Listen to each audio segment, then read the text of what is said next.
سنت و جماعت. اور ایک بات ذہن میں رکھیے کہ اہل سنت و جماعت ان لوگوں کو کہتے ہیں جو میرے نبی کی اہل بیت اور صحابہ کی جماعت سے تعلق رکھتے ہیں. اہل سنت و جماعت یہ وہ لوگ ہیں جن میں سے اللہ رب العزت نے اپنے دوست بنائے ہیں، جنہیں ولی اللہ کہا جاتا ہے. اور قانون یہ ہے کہ اللہ رب العزت اور اس کے محبوب نے ہمیں حکم دے رکھا ہے کہ ہم جھوٹے لوگوں سے دوستی نہ کریں، ہم گندے لوگوں سے تعلق نہ نبھائیں، ہم غلط لوگوں کے ساتھ تعلق داری نہ رکھیں.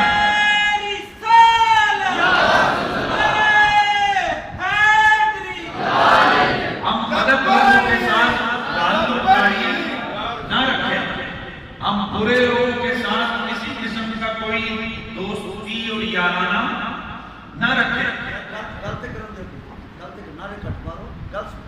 دوستی اور یارانہ نہ رکھیں، اپروچ میں طرف رکھنا ہے. میں انشاءاللہ حضور مناظر اسلام تشریف لائے میں بڑی اچھے انداز سے میں مخاطب بناؤں گا انشاءاللہ. لیکن چونکہ میری بات جاری ہے تو میں چاہوں گا کہ میں اس کو ذرا کسی جگہ لے کے انشاءاللہ میں بھرپور ہم بزرگوں کا ادب کرنے والے ہیں. اور میں عرض کروا رہا تھا کہ ہم اہل سنت و جماعت تو اللہ رب العزت نے ہمیں حکم دے رکھا ہے کہ ہم کسی جھوٹے آدمی سے دوستی یاری نہ رکھیں. یاد نہیں کسی غلط آدمی کے ساتھ ہماری تعلق داری نہ ہو. تو ذرا غور کیجیے جو رب ہمیں حکم دے رہا ہے کہ ہم غلط آدمیوں سے دوستی نہ رکھیں تو جن کو اس نے اپنا یار دوست بنایا اگر ان کا عقیدہ ٹھیک نہ ہوتا رب میں ولی کیسے بناتا. اس کا مطلب یہ کنفرم ہے کہ اہل سنت و جماعت ہی وہ لوگ ہیں جن کے عقائد و نظریات خدا کو بھی پسند ہیں، مصطفیٰ کو بھی پسند ہیں. تو ہم وہ لوگ ہیں جن کی پہچان ہے ادب اور محبت. کیا کیا میں نے؟ ادب اور محبت.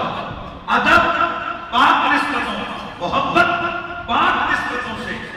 اور الحمدللہ ہم ہی وہ لوگ ہیں جو حضور کی اہل بیت اور مصطفیٰ کریم کے صحابہ کے نظریات کی ترجمانی کرنے والے ہیں.